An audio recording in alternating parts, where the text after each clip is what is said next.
Hello everybody, welcome to South Global Live Show. So this is Hammond from the South GNSS team to show you something new of the South GNSS products. Because the coronavirus spread in the global currently, so we cannot currently go to you for the real life demonstration, but we can make it online. Before my presentation, I want to show you one of our big events happened in 2019. Let's look at here. So it was the biggest tender we won last year in Indonesia. More than 3,000 pieces RTK received in the tender. It seems not possible to complete all the instrument testing, packing, and shipment in 2 weeks, but we really made it. Over 1,600 surveyors worked at the delivery training sites there. So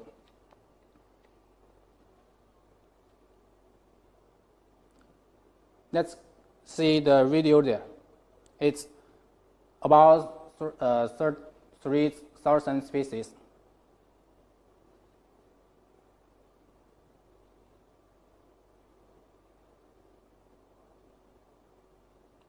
Okay, so let's back to my topic today.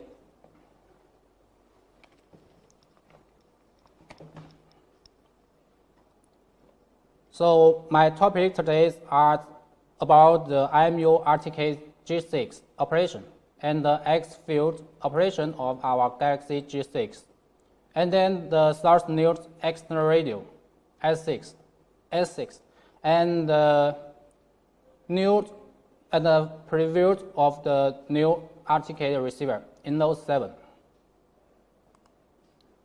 Okay, let's go to the first section, then the IMU RTK G6 operation. So what is the IMU? IMU is the abbreviation of the Initial Measurement Unit. It is an electronic device that measures and records a body's specific force, angular rate, and sometimes the orientation of the body. More and more the industries adopts the IMUs for their service, also including the GNSS positioning system. The IMUs can provide more accurate posture information for the RTK receiver, so that the receiver can calculate the precision coordinate after compensation. Many people could not understand how the IMU works. Now I simply explain the brief principles of the IMU. The major factor is that the GNSS board will combine with the angle information from IMU sensor. Those angles information from 3 answers. That's pitch, roll, and yaw. You can imagine that the postures of the airplanes. So in order to let you understand well of these 3 angles, I will demo with the Galaxy G6 here. So at first, we will take the control panel of the Galaxy G6 as reference. Then this is the pitch. This is pitch. And then this is roll. This is a roll. And this is the yaw. Okay, so I think it will be clear for the users that's how to understand these 3 angles. So we can obtain some information from this page. Compared to the traditional tube measurement, the IMU model doesn't contain the magnetometer. the IMU outputs the angular velocity by the gyroscope sensor, then combined with the positions from GNSS boards to calculate your information. This is the difference to the traditional measurement. We have the professional IMU model installed on the Galaxy G6. Then how can we implement IMU measurements by the Galaxy G6? Okay, next I will show you the video how operate on the G6. Here is the video that at first we should enter the correct antenna height. Then establish Bluetooth connection between the controller and rover. Then config. I think this operation is easy to the users or many people. And then we'll go to rover and configure the parameters as usual.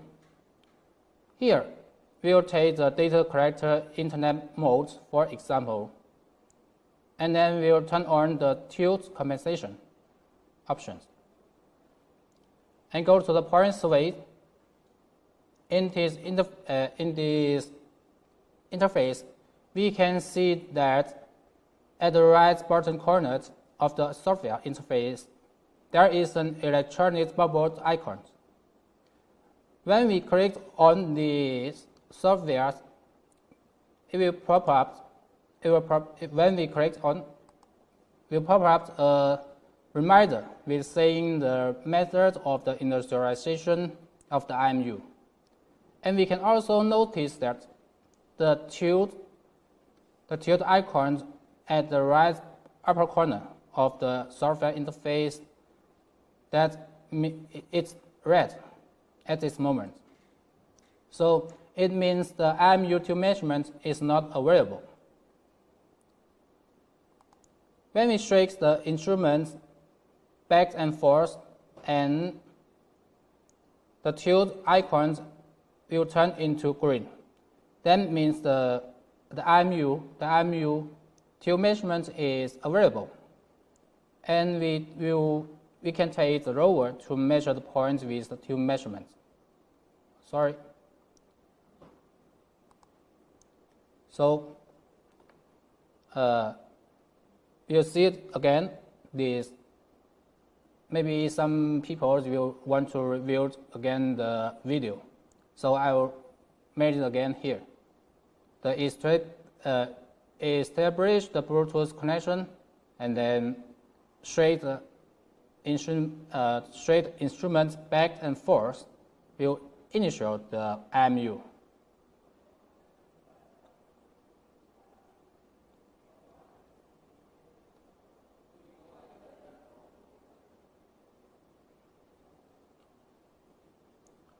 So I think this operation is extremely simple, and the initialization of the IMU is very fast. So we can see that the tilt icon has turned into red. That means we can take the rover to measure points.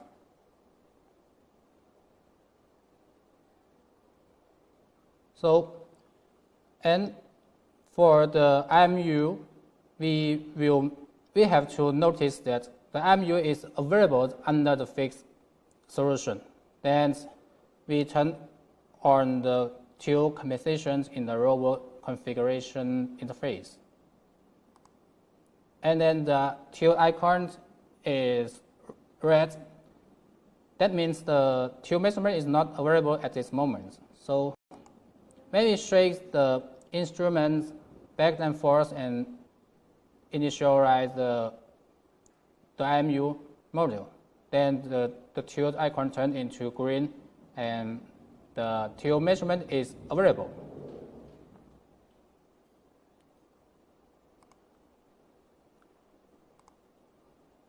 After that, when we come to after that, when the IMU module is complete, the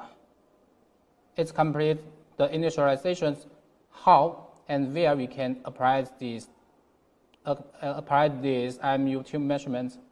But before this one, I will show you that when we compare to the IMU initializations, we can compare to the other brand's operation. So here, the other brand's operation is that we need to collect one coordinate at one point and then follow the instructions to walk 20 or 30 meters away, and then to collect another point to determine the vector, and then shake the instrument to complete the calibration.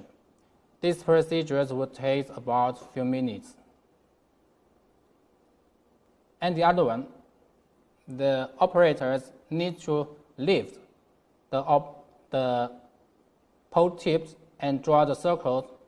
Then just like use the pen to draw the circle like here, and then shake the instrument back and forth to complete the initialization.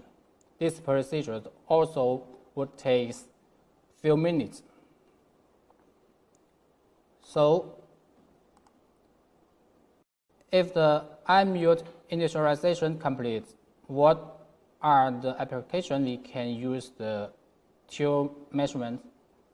I will show you another video that's where we can use this IMU tube measurement. In the ordinary survey jobs, we don't need to spend more time on strictly leveling the instruments while collecting the points. So as long as the pole tips reach the target, so we can just collect the points immediately and leave next point. And also, the IMU RTK can work in the strong magnetic field area, like near to the high voltage lines tower. The IMU RTK G6 immune to the magnetic field change, so you don't worry about the accuracy efforts from the magnetic field change. Or some points where the instruments cannot be level, like at the corner of the wall. Although the poles can be vertical, but most of the satellites would be broken. So we can incline the instrument to a certain angle and check more available satellites.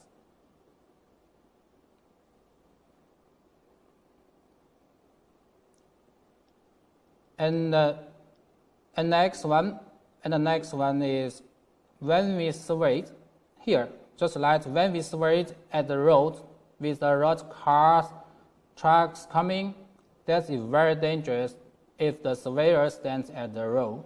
So we can just stand at the shoulder and extend the pole tip to the measuring point with the IMU tube measurement. So it can protect the surveyors from this dangerous situation.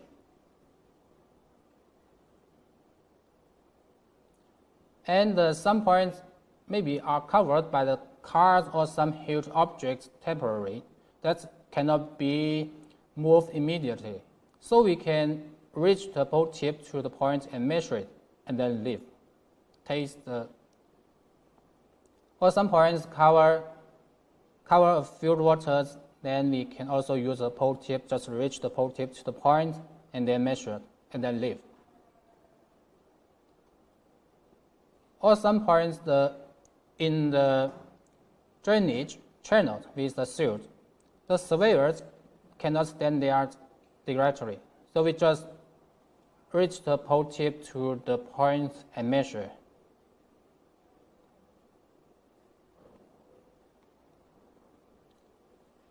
And then next one, moreover that some points where the surveyor cannot stand they are directed or the danger place like here in the project area.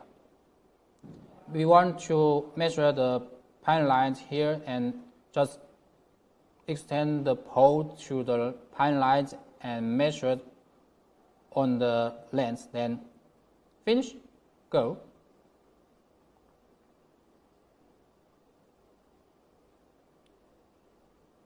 So maybe the IMU G6 overcomes various difficulties in the surveying jobs. However, many people would have this confused. What about the accuracy? Can the accuracy be guaranteed? Here is the table of the coordinates measured on the several points. PT points are the leveling points, and the IMU points were measured by the IMU tube measurements. So we can see that the coordinates are very close for each point, each 2 points, just like the point 1 and the IMU 1, and then point 2 to the IMU 2. So the accuracy, we can have the guarantee.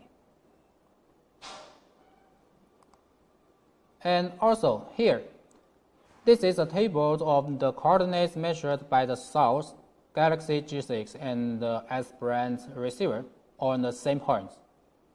So we can see that the IMU measuring points are very close to the centering points.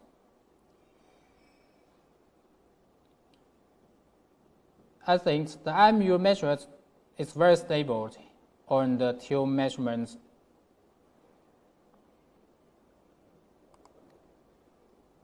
And here is the scheduled plot of the IMU measurements according to the tilt angle. So most of the points are under 4 centimeters. The accuracy would get to worse as the tilt angles increase. So if you want to see real results of the IMU measurements, so you can order one receiver to take your real experience. And here, the next section. The next section is about the X field. The X field, maybe somebody would not know what is the X field. So today I will introduce these new functions, and these functions will help you to improve the work efficiency.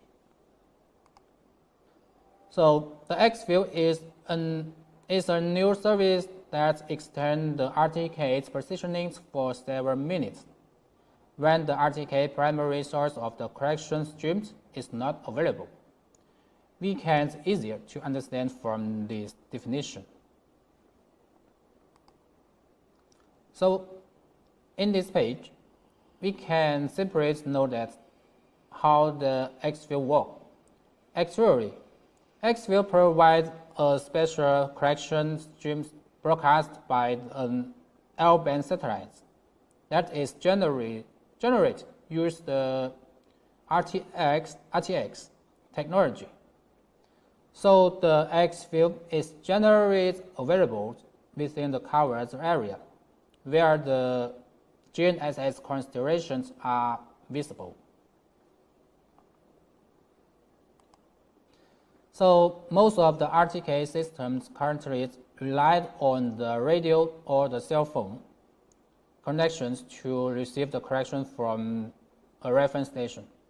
The reference station in this case could be a single physical station or a traditional single core station or VRS. If the signal outage takes place at the rover locations where the building height is between the rover and the reference station, that would be cause a suspense of the RTK positioning. So in this situation, the L-band satellites will provide a high precision correction to fill the gaps of the physical station correction outage. Hence, the feature name is X field. So we will understand what is X field.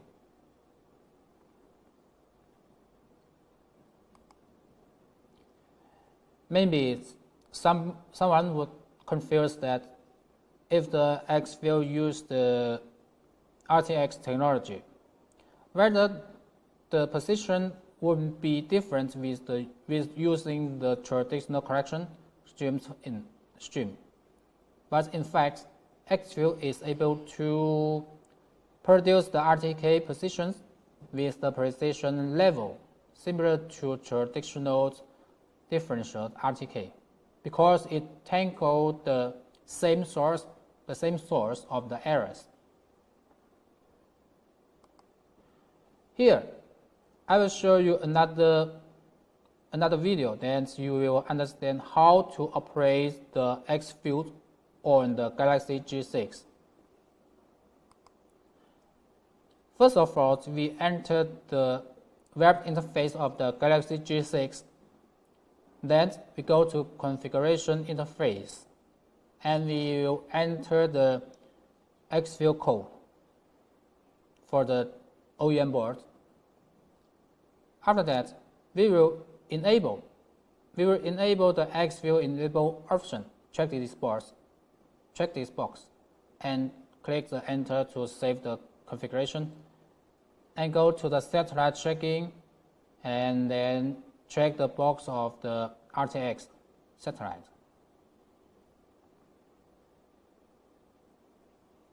Also, we need to click the enter button to save your settings.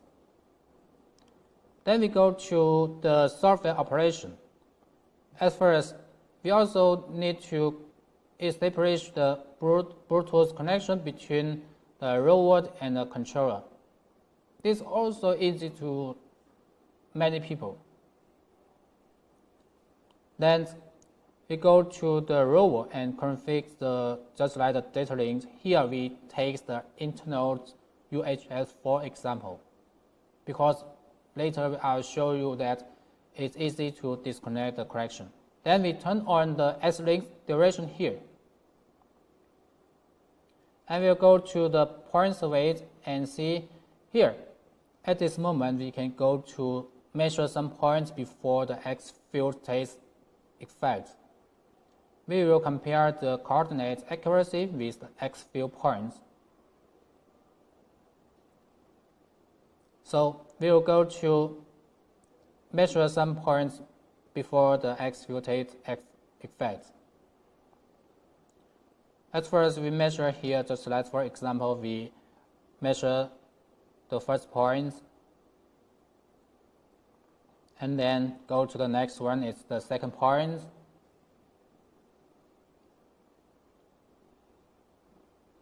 So at this moment, we just measure the points as usual, without lowering the instruments, and then without Xview takes effort. But during this moment, the RTX correction is available. So after that, we assume to disconnect the correction streams from the reference station by turning off the base.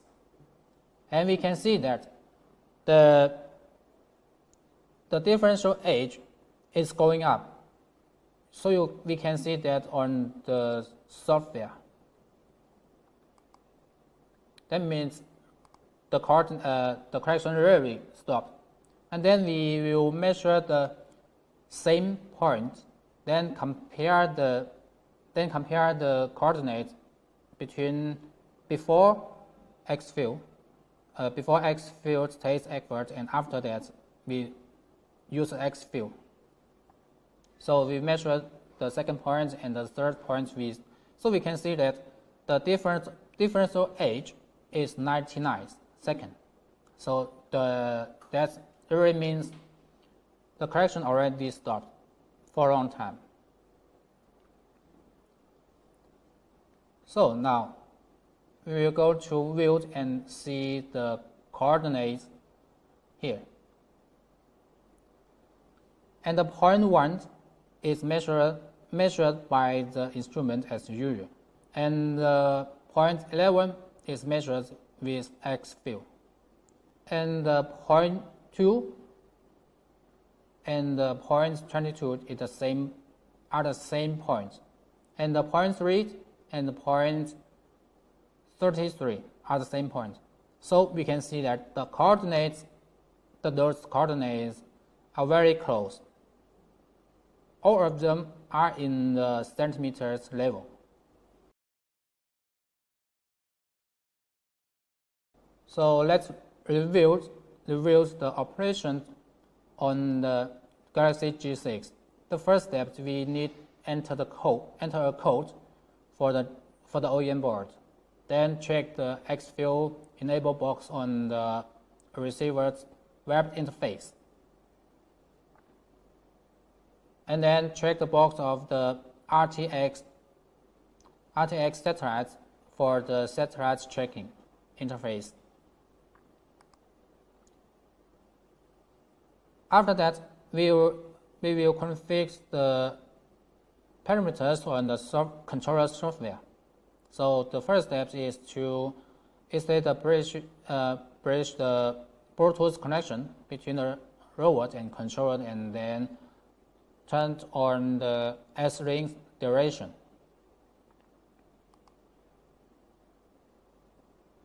So when we disconnect the data streams from the base station, then we can see the differential age goes up to 99 seconds. That means the connection already disconnected from the base station. But the fixed solution is still there, and the factors are still in a higher level. So let's take a short rest, and I'll drink the water.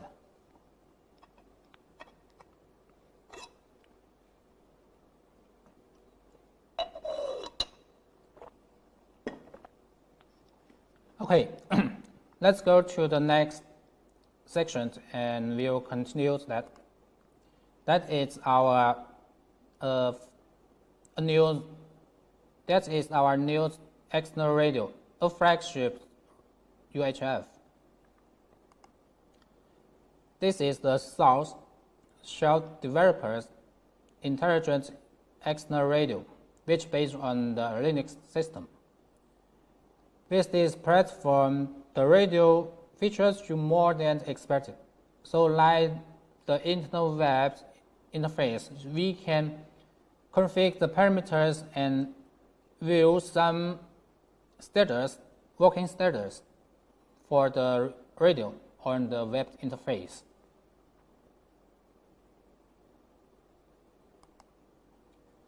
And for this kind of the radio, it's able to it made an adaptive dynamic adjustment for the transmitting power according to the external battery's voltage change. When the voltage of the battery is going down, the radio still keeps the constant power for transmission.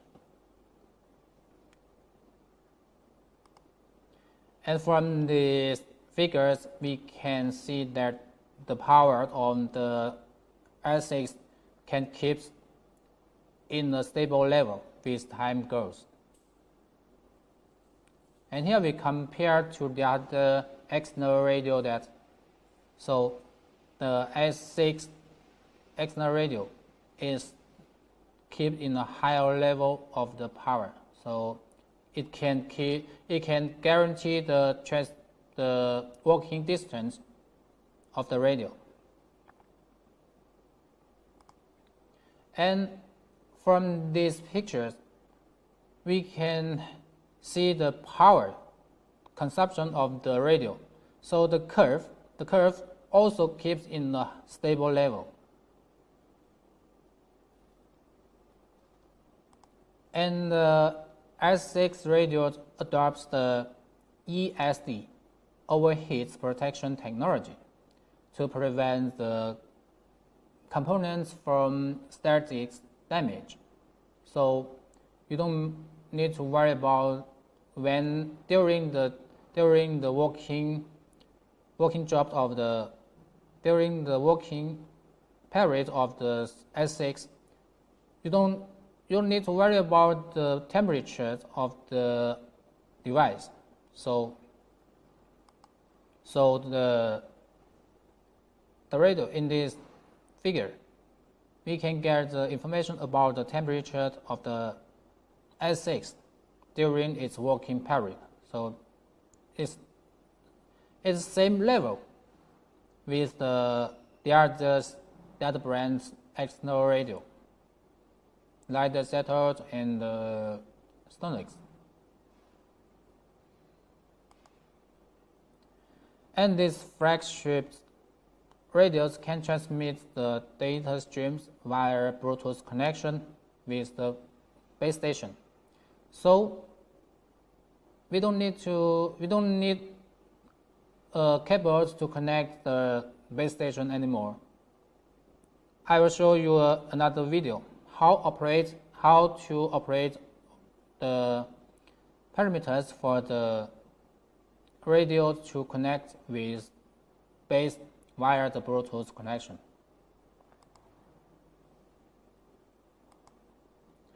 At first, we enter the base web interface via the Wi-Fi connection, then go to the data transfer and serial port config, and then change the Bluetooth data streams as the correction for the base station. And click Enter button to save the settings. Then we go to the radio. In this case, we can set up the antenna to a higher place, an open place. Then keep a certain distance from the base station and get rid of the signal interference. And we use the same operation, then we enter the radio web interface. Then go to the network config and then the Bluetooth config, then select the master modes, and then click on the search button. Then the radio will searching the Bluetooth, will searching the surrounding Bluetooth, and then we choose the device, choose the Bluetooth device from the base. After that, it will establish the connection, Bluetooth connection between the radio and the base. It's easy to operate on this radio and the base. So you'll see it again.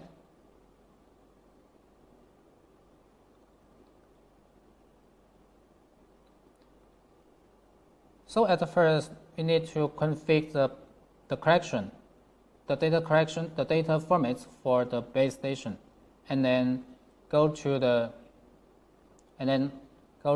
radio and configure the Bluetooth connection.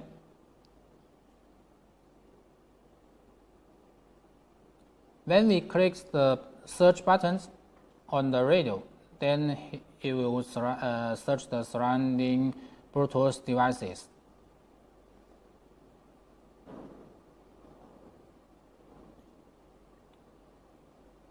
So we see again the video and choose the master mode and click the search button and search the surrounding Bluetooth IDs.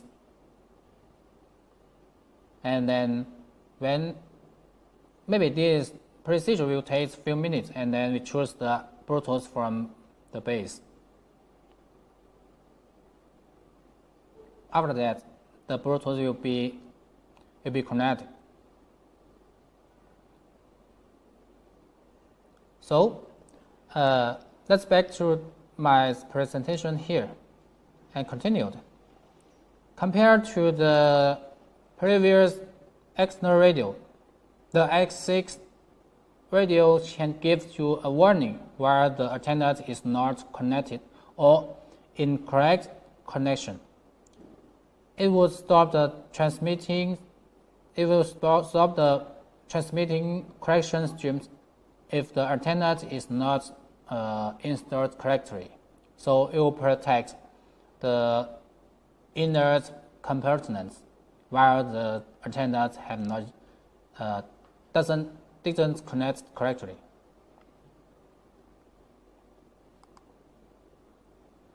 Also, on this page, we can see that the radios can support the mainstream radio protocols on the market, like the Tube Talk, Settled, the Source, High Target, and the CHC.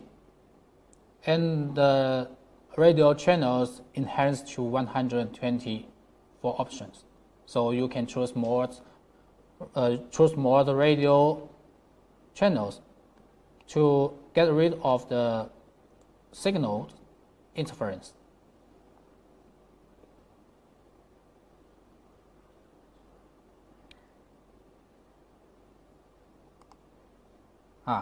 Here, at the first section, it's the first shot of our new receiver. That is the IMU 7. It is the first shot of this new intelligent interaction RTK receiver, IMU 7.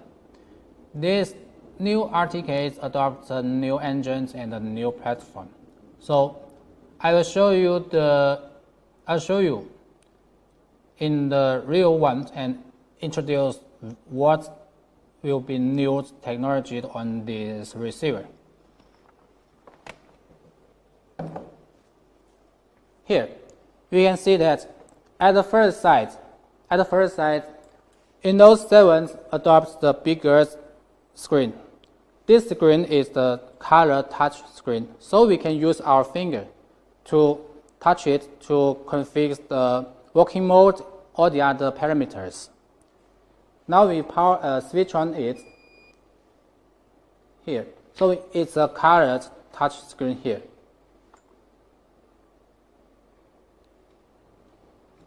So later, satellite sky plot will appear with the searching. So here you can see that the satellite sky plot appears with searching the satellites here, but there is no the satellite indoor, so it keeps the searching like this. So we can just tap on this one and use our finger to sweep on the screen that we can have the coordinate information like here, and then go again to see enter the working mode configuration. So like here is the static mode, like here, base mode and rover mode. And sweep the screens up, and then we also can go to see the data links configuration, also the system's configuration, like this. Also, we can configure the working modes by these reserved buttons, because this just in the case of the surveyors worked in the north area, because sometimes they are wearing the gloves, so they cannot use their fingers to touch the screen. So they can use these two buttons to configure the working mode and the data links and the other parameters. Also, IMU 7 is equipped with the up-to-date 5G model. 5G models, network models for this one, and it gives the high-speed information interaction and wider expansion space in this big data area. So maybe somebody will confuse. This one can be downwards compatible with the 4G and 3G network. I say yes, because this one also can downwards compatible with the 4G and 3G network. So you don't need to worry about that. There are still no 5G networks yet in your country or your area. And inside this new receiver, the radio model the radio module adopts the news communications technology with the voice modulation. So the receiver can recognize very weak signal from the base station. And then the working range can enhance to 15 kilometers. So the internal radios comes with the external features. Also, we can see that this receiver also adopts the most popular dual battery structures. So it can provide enough power for the daily work. Also, this IMU 7 can adopts the dual RTK algorithm technology to double check the coordinates that we can avoid the fake point during the survey. So this is very important or the helpful or the useful function on this one. And also IMU 7, the format for the receiver can update online. So you just enter the web interface and then go to the format and download the format online. And this one also combines the IMU measurements, IMU2 measurements, and the X-view measurement. So it's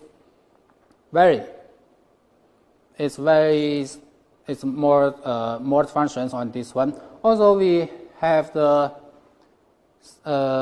this one comes the 64 gigabytes SSDs for the data storage. So it's enough space for the data files. We don't worry about the internal storage. So those are the contents about my topic today. So thank you very much for your time, and at the same time tomorrow, let's look forward to the South New total station. Thank you very much.